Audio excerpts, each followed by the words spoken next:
Hello friends, welcome back to my channel. Friends, ఈ సీరియల్లో ఏం జరగబోతుందో తెలుసుకుందామా? ఇక ఎపిసోడ్లోకి వెళ్ళినట్లయితే ప్రమీల మాటలు విని మ్యాడీ చాలా సంతోషపడతాడు. పెద్దమ్మ, నువ్వు పేరుకే నాకు పెద్దమ్మవి, కానీ అమ్మలా అన్నీ నాకు చెప్తావు అని మ్యాడీ అంటూ ఉంటే, చూన్నన్నా, అందరూ నన్ను పెళ్ళి కాని ప్రమీల అని ఆట పట్టించేవాళ్ళు, కానీ నన్ను అమ్మలా భావించి నాకు ఆ బాధ లేకుండా చేశావు. నాకు పెద్ద కోరికలేమీ లేవు నాన్న.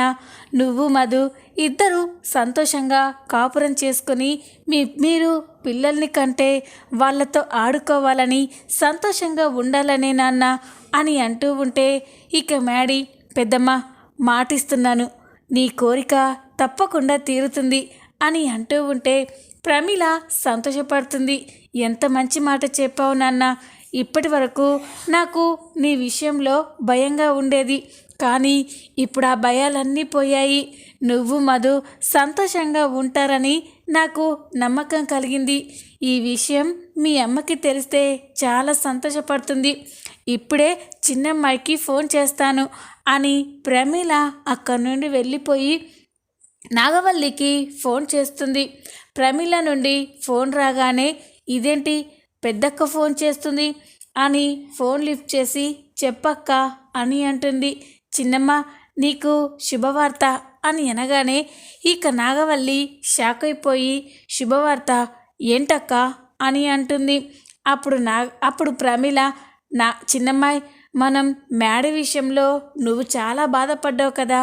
మ్యాడీ మధుని భార్యగా చూడడం లేదని, కానీ నీకిక ఆ బాధ అవసరం లేదు చిన్నమ్మాయి అని అంటుంది.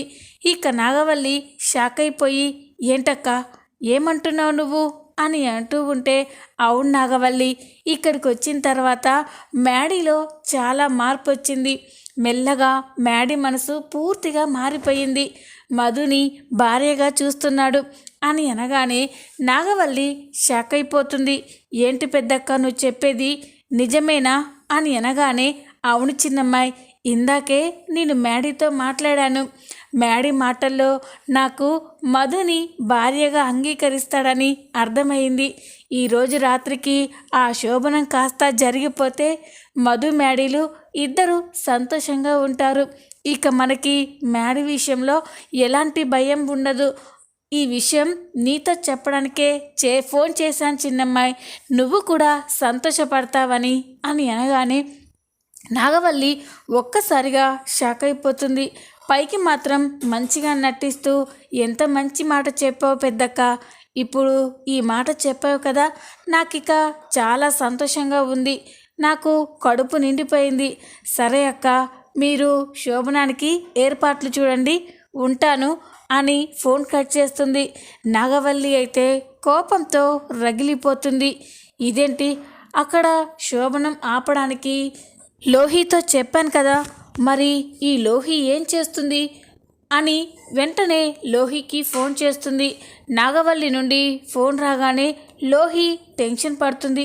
నాగవల్లి ఆంటీ ఫోన్ చేస్తున్నారు, ఇప్పుడు ఫోన్ చేసి ఆ ప్లాన్ కూడా ఫ్లాప్ అయిందని చెప్తే నన్ను ఏమంటారో ఏంటో అని ఫోన్ లిఫ్ట్ చేసి, చెప్పండి ఆంటీ అని అంటుంది.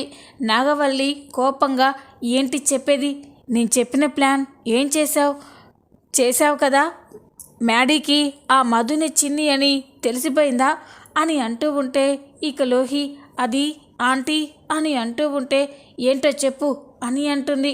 సారీ ఆంటీ, చివరి నిమిషంలో మన ప్లాన్ బెడిసి కొట్టింది అని అనగానే ఇక నాగవల్లి షాక్ అయిపోతుంది.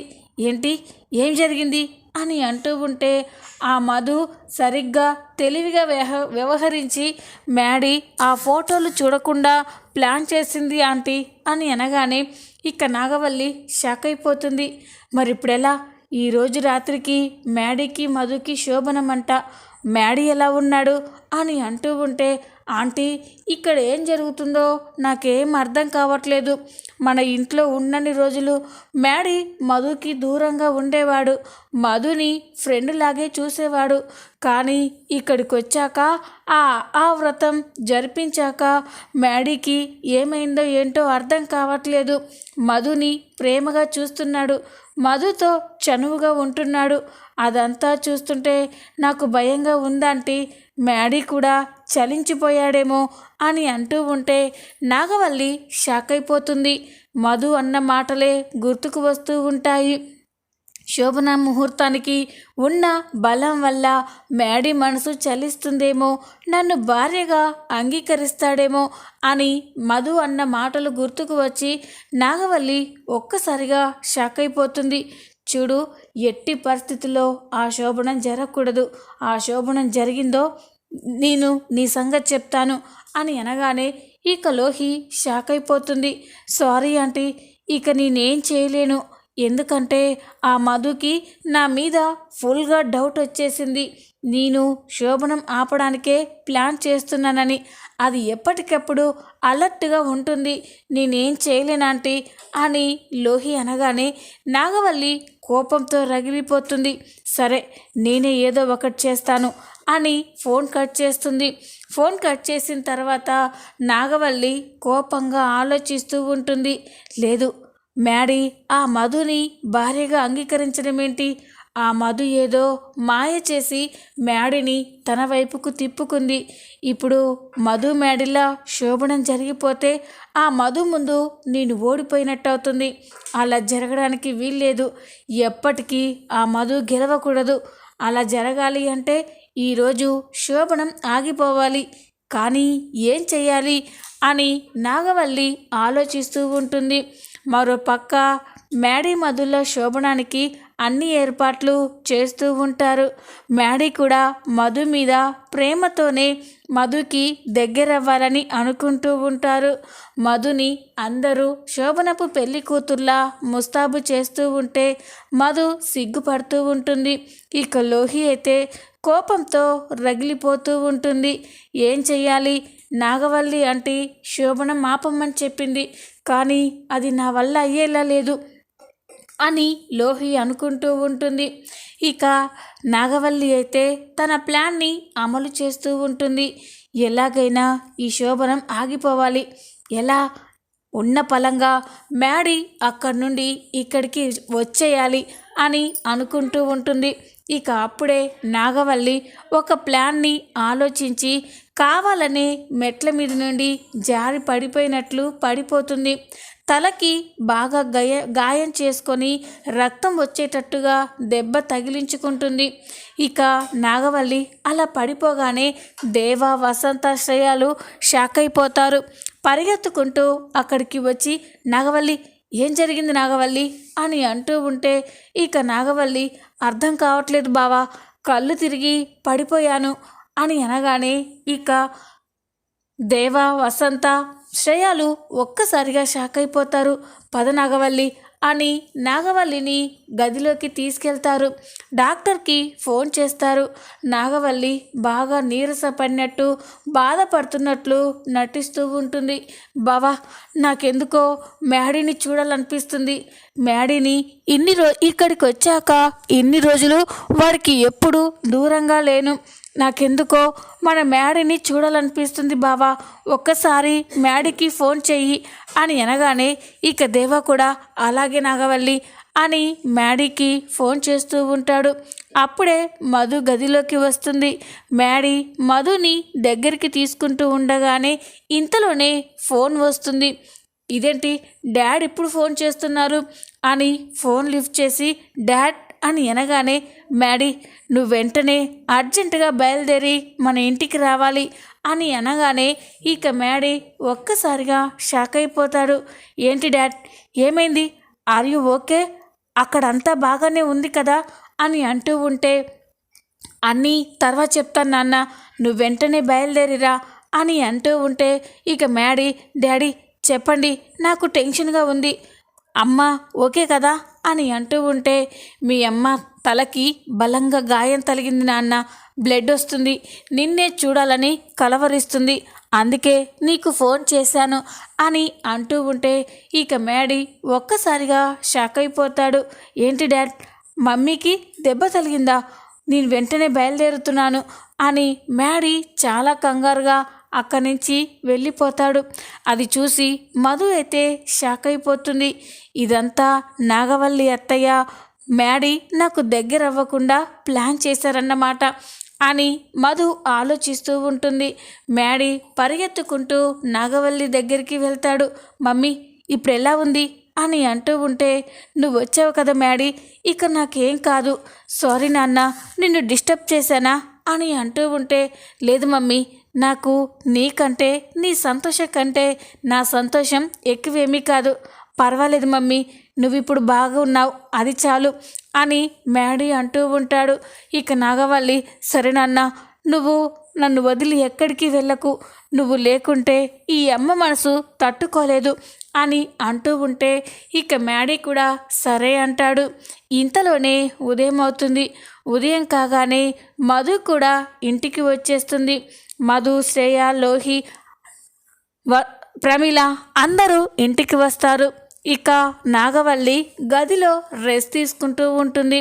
అప్పుడే మధు నాగవల్లిని పలకరించడం కోసమని గదిలోకి వెళ్తుంది. మ్యాడీ అక్కడే ఉంటాడు. ఇప్పుడు ఎలా ఉంది అత్తయ్య గారు అని అంటూ ఉంటే, ఇప్పుడు నేను చాలా బాగున్నాను అని నాగవల్లి అంటుంది. ఇక అప్పుడే మధు, మ్యాడీ నువ్వు కాస్త బయటికి వెళ్తావా, నేను అత్తయ్య గారితో మాట్లాడాలి అని అనగానే ఇక మ్యాడీ అలాగే అని చెప్పి బయటికి వెళ్తాడు. ఇక మధు నాగవల్లితో మాట్లాడుతూ ఉంటుంది. ఇక నాగవల్లి, ఏంటే నా కొడుకుని నీ కొంగున ముడేసుకుందామనుకుంటే నేను కుదరనివ్వలేనని బాధపడుతున్నావా అని అంటూ ఉంటే, లేదత్తయ్య, నేను బాధపడేది అందుకు కాదు, మీ పిచ్చితనానికి మీ వెర్రితనాన్ని చూసి బాధపడుతున్నాను అని అంటూ ఉంటే నాగవల్లి షాక్ అయిపోతుంది. ఏం మాట్లాడుతున్నావు అని అంటూ ఉంటే, అవును అత్తయ్య గారు, లేకపోతే ఏంటి, ఎక్కడ మ్యాడీ నాకు దగ్గర అవుతాడోనని మీరిలా తలకి గాయం చేసుకొని మ్యాడీ ఇక్కడికి వచ్చేలా చేశారు. పాపం, మీరు తలకి గాయం చేసుకున్నా చేసుకోకపోయినా నేను మ్యాడీకి దగ్గర అయ్యేదాన్నే కాదు అని అనగానే నాగవల్లి ఒక్కసారిగా షాక్ అయిపోతుంది. ఏంటే, ఏం మాట్లాడుతున్నావు అని అనగానే, అవును అత్తయ్య గారు, ఇంకా అర్థం కాలేదా, నేను మధుని, నేను మ్యాడీకి మధుగా కాదు చిన్నిగా దగ్గర అవ్వాలి. ఎప్పుడైతే మా అమ్మ ఏ తప్పు చేయలేదని, తను నిర్దోషి అని నమ్మి చిన్నిగా నన్ను ఇష్టపడి భార్యగా ఒప్పుకుంటేనే నేను మ్యాడీకి దగ్గర అవుతాను. అంతేకాని ఇలా మధు ముసుగులో నేను మ్యాడీకి దగ్గర అవ్వలేను. అలా చేయడం నా క్యారెక్టర్ కూడా కాదు. పాపం మీరే అది తెలియక అనవసరంగా తలకి దెబ్బ తగిలించుకున్నారు అని మధు మాట్లాడుతూ ఉంటే నాగవల్లికి చాలా కోపం వస్తుంది. ఈ మాట ముందే చెప్పొచ్చు కదే అని అనగానే, చెప్తే ఈ ఛాన్స్ మిస్ అయ్యేవారు కాదా, మీ తలకి గాయమైంది అని ఇక మధు నవ్వుకుంటూ ఉంటుంది. సరే అత్తయ్య గారు, ఇక జాగ్రత్త అని చెప్పి మధు అక్కడి నుంచి వెళ్ళిపోతుంది. నాగవల్లి తన పిచ్చితనానికి చాలా కోపంతో రగిలిపోతూ ఉంటుంది. ఇలా కొన్ని రోజుల తర్వాత ఒకరోజు మధుకి సెంట్రీ నైని ఫోన్ చేస్తుంది.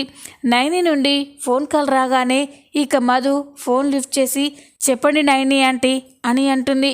అమ్మ చిన్ని, చెప్పాను కదా, ఫారెన్ నుండి ఆ కమిషనర్ వస్తున్నారు, తన దగ్గరే మీ అమ్మ కేసుకి సంబంధించిన ఫైల్ ఉందని, నువ్వు వెళ్తే తను ఇస్తానని చెప్పిందమ్మా. మీ అమ్మ కేసుకి సంబంధించిన డీటెయిల్స్ కూడా నీకు తెలిసే అవకాశం ఉంది అని అనగానే ఇక మధు చాలా సంతోషపడుతుంది. Thanks aunty, thank you so much, నేను వెంటనే బయలుదేరి వెళ్తున్నాను అని అంటూ ఉంటే ఇక నయని సరేనమ్మా జాగ్రత్త అని చెప్తుంది. ఇక మధు అయితే చాలా సంతోషపడుతూ ఉంటుంది. ఇప్పుడు నేను వెళ్ళి ఆ కమిషనర్ని గారిని కలిస్తే మా అమ్మ కేసుకి సంబంధించిన ఫైల్ నాకు దొరుకుతుంది. అసలు అందులో ఏ సాక్ష్యాన్ని బట్టి మా అమ్మని దోషి అని నిర్ధారించారో తెలుసుకోవచ్చు. మా అమ్మ నిర్దోషి అని నిరూపించడానికి నాకు ఏదైనా క్లూ దొరకవచ్చు అని మధు అనుకొని ఇక ఆ అడ్రస్కి అయితే వెళ్తుంది. మధు అక్కడికి వెళ్ళేసరికి కమిషనర్ తన క్యాబిన్లో వర్క్ చేసుకుంటూ ఉంటే ఇక బయట వాచ్మెన్లు మధుని అడ్డుకుంటూ ఉంటారు. భయ్యా, నేనొక్కసారి మేడంతో మాట్లాడాలి, ప్లీజ్ నన్ను వెళ్ళనివ్వండి అని అంటూ ఉంటే, చూడమ్మా, మేడం గారు నిన్ననే ఫారెన్ నుండి వచ్చారు, ఎవరిని అలో చేయొద్దని చెప్పారు అని అంటూ ఉంటే మధు వాళ్ళతో ఆర్గ్యూ చేస్తూ ఉంటుంది. ఇదంతా కూడా కిటికీలోంచి కమిషనర్ గారు చూస్తారు. ఇక వెంటనే వాచ్మెన్లకి ఫోన్ చేసి ఆ అమ్మాయిని లోపలికి పంపించండి అని చెప్పగానే ఇక వాచ్మెన్ మధుని లోపలికి పంపిస్తారు. మధు లోపలికి వెళ్ళి నమస్కారం మేడం అని చెప్పగానే, చెప్పమ్మా ఎందుకు వచ్చావు అని అంటూ ఉంటే మధు అన్ని విషయాలు చెప్తుంది. మేడం, మీరే నాకు ఎలాగైనా హెల్ప్ చేయాలి. మా అమ్మ ఏ తప్పు చేయదు మేడం, తనని కావాలనే ఎవరో ఇందులో ఇరికించారు. మా అమ్మ నిర్దోషి అని నిరూపించవలసిన బాధ్యత నా మీద ఉంది.